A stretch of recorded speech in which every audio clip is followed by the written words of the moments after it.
Today, let us learn about mindset principles. First one is mind is not the territory. Let me explain what it is. Everyone sees the world differently from their own experiences. If I am seeing the outside world, it is my own perspective, and I am seeing the world through my senses. And what I receive the information, how I perceive it, and how I analyze the information in my mind, and how I predict and process the information, that is totally different from each and everyone. That's why 8.3 billion people on this earth, we have a totally different mindset. Each and everybody has their own experiences and they see the outside world totally different in their own perspective. That's why mind is not the territory. And if I'm sitting here and recording in this room, I don't know what is happening in the outside world. I have the information only which is available to me, which is nearest to me, and what I can see through my eyes. That is reality here. And mind is not the territory because our mind is beyond our senses. We have a brain. Brain is processing the information. Mind is beyond our senses. It has a lot of collections and it can process and it can receive the outside world information through the frequency. I already spoke about frequency and electromagnetic field in my previous video. So we all perceive the outside world and have a different experiences. That is first rule. Second rule is there is no failure, only feedback. And we always taught to our kids not to fail in the examination. And also, we all grown up with a mindset that if I fail in something, I cannot do better in that area.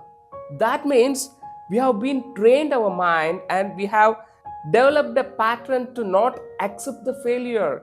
The reality is there is no failure. It's only a feedback, or we have a learnings from the situation or the incident. That's why we have to learn from each and every failure.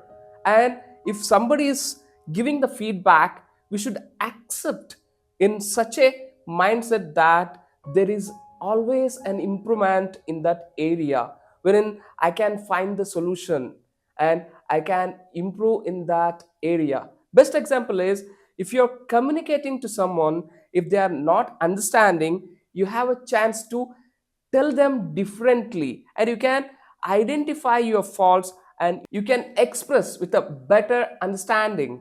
That's why majority of people, they do not get into business and they feel like if I do something, if one mistake happens, it will affect my whole life.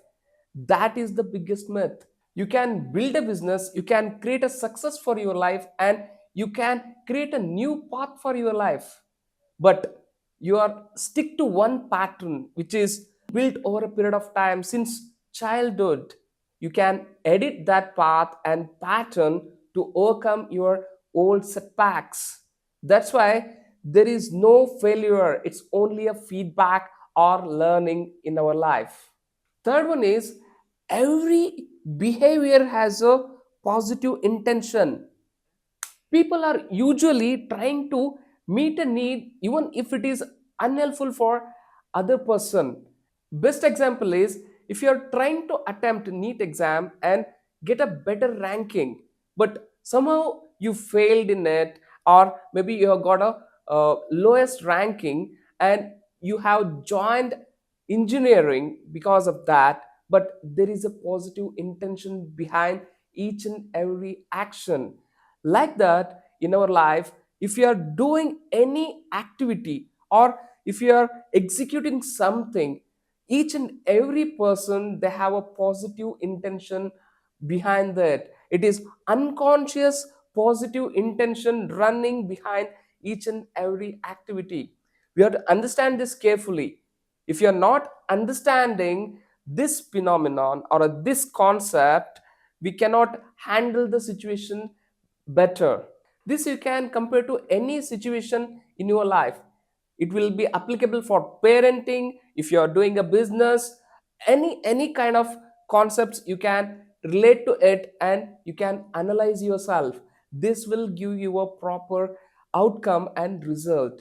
Best example is if you have got married against your parents' opinion and decision, if it is a love marriage, after some period, if your love marriage is getting turned into different direction and if you are not leading a happy life, you have to understand before you getting into that relationship and married life, there is a positive intention.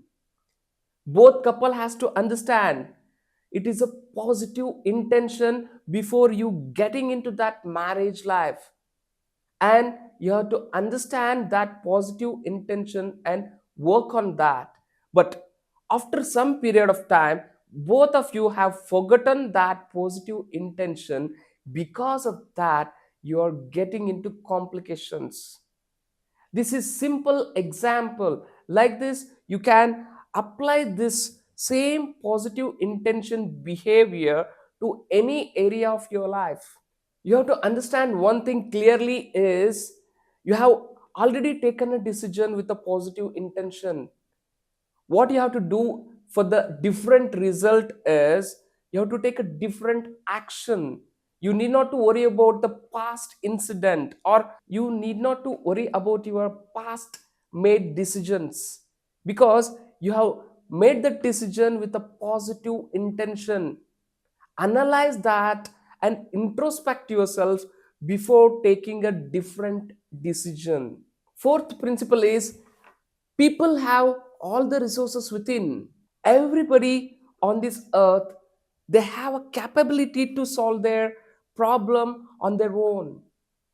But the thing, we are seeking the solution outside because we have not understood our system, how our brain works, how our mind works, how I am behaving, and how my emotions are. If I'm not understanding how all these work, I cannot handle the situation.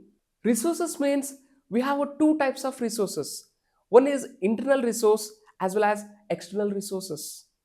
Internal resources means we have a ability to analyze, introspect, and also we can regulate our emotions. We can handle our emotions. I can read, I can learn and upgrade my skills by studying something, and I can meditate. I can analyze my thought process. These are all internal resources. I gave very few examples. You can list down all your internal resources. We all have a lot of internal resources. We have forgotten that. Because of that, we are seeking the solution outside from others. We go to astrologers and we go to doctors, we go to many coaches, mentors, and we seek a solution from them. But we have forgotten all the internal resources. What are external resources? You have a books, you have a mentor, you have a coach, you have a guru, you have a spiritual guru, and you have a relative or a friend who can accompany you and who can support you and help you. We have many external resources.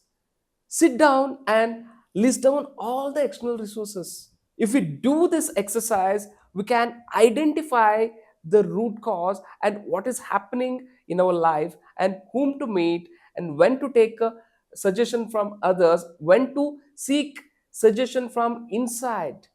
That's very important. You have forgotten your whole body. You have a great gift called mind.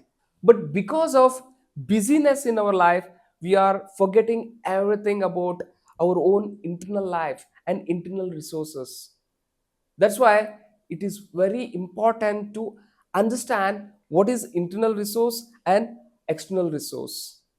So all of us have the power within, and all the resources are within us to solve the problem and identify the solution and have a happy life. Fifth principle is the meaning of communication is the response you get. It's a communication. Communication is very important in your life. If you are communicating, it's the responsibility of the communicator to make the opposite person understand better. If he is not understanding what you're saying, that means it's your responsibility to make him understand. The mistake is within. The mistake is of communicator who is communicating. That's why it applies in each and every area of our life, in corporate environment, in family, as well as in social environment. Communication is very important. It's always the responsibility of the communicator. The doer is very important. The communicator.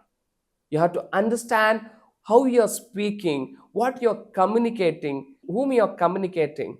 You have to master your communication skills. And you are the responsible person if you're communicating. Sixth principle is, if one person can do it, anyone can do it. Say, for example, if someone can achieve the result by putting a hard effort, you can also do it. You can also upgrade a skills in that particular area. But the thing is, you have to put a effort. You have to understand this. If someone can do it, you can also do it. There are so many achievers. They have put an effort to get that result. It's all about mindset, what we carry, what type of patterns we build over a period of time. You have to shift your identity to achieve particular results. And it's a proven principle that if one person can do it, you can also do it. And anyone can do that. Best example is, if you want to learn the communication skill or leadership skill, or if you want to achieve certain states of mind, that can be learned and you can achieve that state of mind. But you have to put a right effort and learn the art of producing that result. It's all about mindset, and you can build that mindset by learning certain skills. That's why if one person can do it, anyone can do it. In NLP, we have many interventions to achieve certain results in our life, be it is a career or relationship issue, or to achieve certain mindset.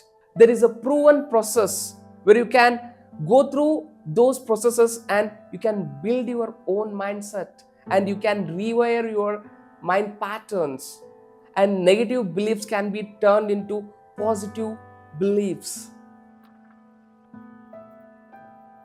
Seventh principle is, mind and body influence each other, because mind and body communicates constantly. We say mind is beyond our senses, but in our body we have a brain. It's a processing system. Our brain and body communicates constantly. Without communicating, we cannot do any activity. That's why my posture, breathing, and thoughts all influence my emotions and performance. It's very important to understand mind and body are part of the same system. When you practice any mindfulness meditation or pranayama, or if you do any exercise, your body involves in that process and mind gets rejuvenated. If your body is stressed, it will release stress hormone, cortisol, and it will affect your brain and body. That's why it's very important to keep your body and mind calm. When you are in calm state, you can achieve better results and you can take a better decisions. You have to focus on both body and mind. It is part of the same system. That's why in our retreat programs and boot camps, I teach about how to align our energy, how to breathe properly, because our life force is affecting in our each and area of our life. It is very important to align our energy, align our mind and body, our thoughts actions and words should be aligned to produce a proper results. If you are stuck in your life and if you are not able to produce proper results, that means you have to shift your identity by recognizing the old patterns. You have to rewire your old patterns to new desired patterns. In my 3-hour masterclass, I'll be teaching you exactly how to shift your identity and align your energy to get a better results. To attend that masterclass, you have to register yourself. That link is given in the description below. By clicking and registering, you can join my 3-hour Power Pack Masterclass. Thank you.